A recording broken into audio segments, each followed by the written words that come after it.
Yesterday's adjustment of fuel pump prices could not have come at a worse time for consumers whose wallets are already wobbling under the burden of increased expenditure on basic commodities.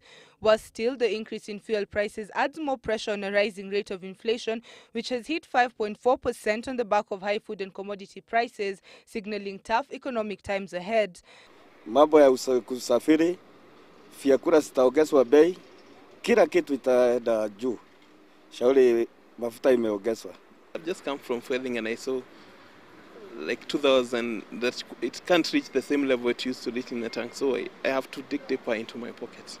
But while the hike in fuel prices is yet to impact on other commodities, the expected domino effect is raising concern as manufacturers prepare to pass on the added cost to consumers.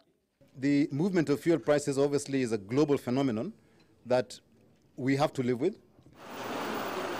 Kenya, which is East Africa's biggest economy, is heavily dependent on fuel energy to drive most of its economic activities, and any adjustment in the negative is likely to cause similar effects across the board.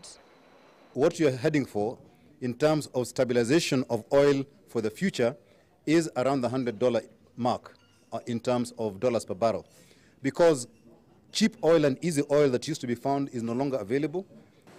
The fuel cost adjustment on power tariffs is also expected to add more pressure on the cost of power, already complicated by a biting drought.